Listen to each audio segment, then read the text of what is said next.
29 मार्च 2025 गुजरात के भरूच शहर का भुलाव इलाका। और इस इलाके के गंदे नाले के पास कुछ आवारा कुत्ते एक काले रंग के पॉलीथीन बैग को नोच रहे थे। इस बैग को लेकर जैसे उनके बीच जंग छिड़ी हुई हो। और तभी वहां मौजूद कुछ लोगों की नज़र जब उस पॉलीथीन पर पड़ी तो उनकी चीखें निकल गई, क्योंकि उस पॉकेट से एक इंसानी सर बाहर झांक रहा था और यह नज़ारा किसी का भी होश उड़ा सकता था। धीरे धीरे ये खबर आसपास फैलने लगी और भीड़ जमा होती चली गई। सूचना मिलते ही पुलिस टीम मौके पर पहुंची और सबसे पहले उस सर को अपने कब्जे में लेकर पोस्टमार्टम के लिए भेज दिया गया। लेकिन अभी तक यह नहीं पता था कि आखिर मरने वाला व्यक्ति कौन था। पुलिस को पूरा शक था कि अगर सर यहीं पर मिला है तो शरीर के बाकी हिस्से भी आसपास ही कहीं होंगे। और इसी शक को ध्यान में रखते हुए भरूच पुलिस ने कई टीमें बनाई और फिर जो हुआ उसने इस केस को और खौफनाक बना दिया। अगले 4 दिनों तक पुलिस को भरूच के अलग अलग हिस्सों से इंसानी अंग मिलते रहे, लेकिन अभी तक मृतक की पहचान नहीं हो पाई थी। लगातार टुकड़े मिलते रहे और फिर अचानक एक दिन नाले से एक इंसानी बाजू बरामद हुआ।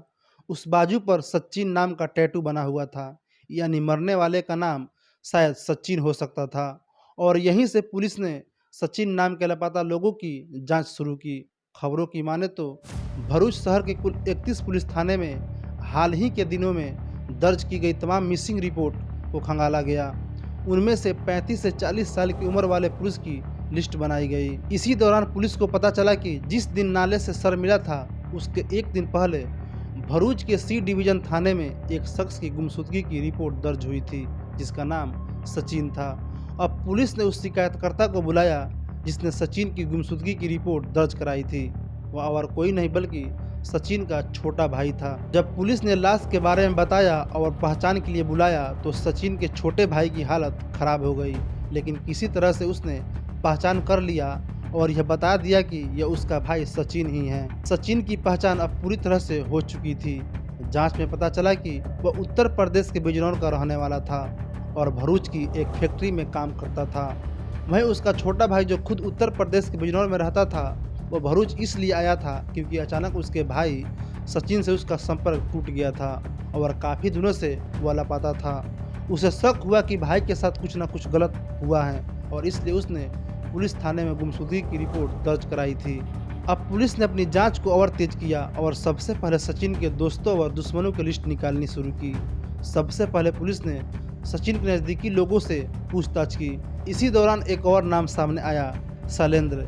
यह वही शैलेंद्र था जो 28 मार्च को खुद सचिन के भाई के साथ थाने में गुमशुदगी की रिपोर्ट दर्ज करवाने आया था। पुलिस को अपनी जांच में यह भी पता चला कि शैलेंद्र सचिन का सबसे अच्छा दोस्त था। इसी वजह से पुलिस शैलेंद्र से पूछताछ करना चाहती थी, लेकिन जब शैलेंद्र को पुलिस थाने में पूछताछ के लिए बुलवाया तो वह शहर से गायब हो चुका था। उसका मोबाइल फ़ोन भी स्विच ऑफ आ रहा था। अब पुलिस की शक की सुई सीधा शैलेंद्र पर जाकर टिक गई। पुलिस शैलेंद्र की तलाश में थी और जांच भी जारी थी। तभी पुलिस के सामने यह बात भी सामने आई कि घटना से पहले सचिन का मोबाइल फ़ोन ऑन था, लेकिन वह किसी से बात नहीं कर रहा था, यानी कि फ़ोन नहीं उठा रहा था। वह सिर्फ मैसेज के जरिए बात कर रहा था। लेकिन सचिन ऐसा क्यों करेगा? हो सकता है कि शायद कोई और उसका फ़ोन चला रहा हो। इस एक क्लू के बाद पुलिस शैलेंद्र की तलाश में जुट गई। तभी उन्हें सूचना मिली कि शैलेंद्र उत्तर प्रदेश के बिजनौर में छुपा हुआ है। फिर गुजरात पुलिस ने सीधा यूपी पुलिस से संपर्क किया और बिजनौर में दबिश देकर वहां से शैलेंद्र को हिरासत में ले लिया। शैलेंद्र को गुजरात लाने के बाद उसे पूछताछ शुरू हुई। पुलिस वालों के पास कई सवाल थे और इन सवालों के जवाब में उसने पहले पुलिस को गुमराह करने की पूरी कोशिश की, लेकिन जैसे ही पूछताछ तेज हुई वह टूट गया। फिर उसने जो बताया वह बेहद ही चौंकाने वाला था। खबरों के अनुसार शैलेंद्र ने कबूल किया कि उसी ने सचिन को मारा और यह सब उसने पूरी प्लानिंग के साथ किया था। पूछताछ में शैलेंद्र ने बताया कि वह और सचिन बहुत पुराने दोस्त थे, ऐसे दोस्त जो कभी एक दूसरे के बगैर रह नहीं पाते थे। वह दोनों ही भरूच में एक ही फैक्ट्री में काम करते थे, लेकिन सचिन ने उसके साथ विश्वासघात किया जिसे वह कभी भुला नहीं पाएगा।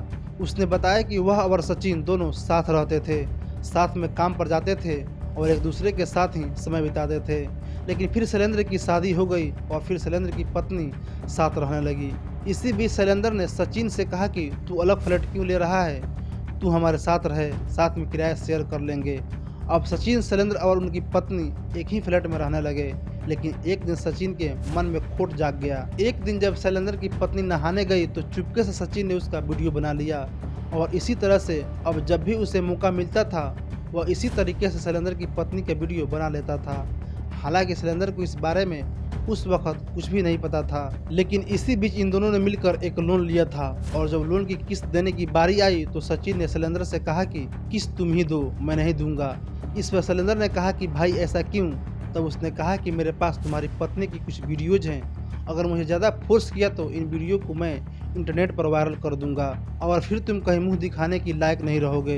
इतना सुनकर शैलेंद्र के पैरों तले जमीन खिसक गई। उसने कई बार अपने दोस्त से कहा कि भाई प्लीज़ वीडियो डिलीट कर दे, लेकिन सचिन टस से मस नहीं हुआ और आखिरकार जब पानी सर के ऊपर से चला गया तब 24 मार्च की रात को शैलेंद्र ने सचिन को अपने किराए के मकान में पार्टी के बहाने बुलाया। पहले दोनों ने शराब पी, खाना खाया और फिर सचिन वहीं पर सो गया, लेकिन शैलेंद्र जग रहा था। उसी रात उसने सचिन का मोबाइल फोन उठाया और तस्वीर डिलीट करना शुरू कर दिया। तभी सचिन की अचानक नींद खुल गई और फिर दोनों में झगड़ा शुरू हो गया। फिर गुस्से में आकर शैलेंद्र ने किचन से धाराधार हथियार उठाया और सचिन पर कई वार किए, जिससे उसकी मृत्यु हो गई। अब शैलेंद्र की हालत खराब हो गई। वह सोच में पड़ गया कि उसने क्या किया, लेकिन अब उसे इस जुर्म से बचना था। इसलिए अगले दिन शैलेंद्र पहले ऑफिस गया और फिर वहां से काम खत्म करके लौटा तो अपने साथ एक बड़ा सा चाकू और काली पॉलीथीन खरीद लिया। फिर उसने सचिन के कई टुकड़े किए। फिर एक एक करके इन टुकड़ों को पॉलीथीन बैग में भरकर अलग अलग इलाकों के नालों में फेंकने का काम शुरू किया। इतना ही नहीं, जब भी वह टुकड़े फेंकने जाता तो अपनी पहचान छुपाने के लिए महिलाओं का नाइट गाउन पहन कर निकलता था ताकि वह लोगों से और सीसीटीवी कैमरे से बच सके। इस घटना के बाद शैलेंद्र कुछ दिन भरूच में ही रहा और इसी बीच सचिन का मोबाइल भी अपने पास रखा ताकि लोगों को लगे कि वह जिंदा है, लेकिन वह बातचीत सिर्फ मैसेज पर करता रहा और फिर अचानक वह बिजनौर चला गया। रास्ते में वो सचिन का एटीएम कार्ड भी अपने साथ ले गया था जिससे उसने पैसे निकाले, लेकिन बाद में चालाकी से एटीएम कार्ड और पिन उसने ट्रेन में एक जगह पर छोड़ दिए ताकि अगर कोई उसे उठाए और इस्तेमाल करे तो पुलिस इस पर गुमराह हो जाए। लेकिन कहते हैं ना, जुर्म कितना भी चालाकी से किया जाए एक न एक दिन पकड़ में आ ही जाता है और आखिरकार शैलेंद्र पुलिस की गिरफ्त में आ ही गया। अब उसके खिलाफ गंभीर धाराओं के तहत मुकदमा दर्ज किया जा चुका है और इस पूरे केस ने न सिर्फ गुजरात बल्कि पूरे देश को हिला कर रख दिया है। इस पूरी घटना के बारे में आपका क्या कहना है, हमें कमेंट बॉक्स में ज़रूर बताइए और अगर आपके पास भी कोई कहानी है तो हमें इस ईमेल आईडी पर ज़रूर शेयर करें, हम उसे ज़रूर दिखाएंगे और सुनाएंगे। फिर मिलते हैं एक नई खबर के साथ, तब तक के लिए आपका बहुत बहुत धन्यवाद।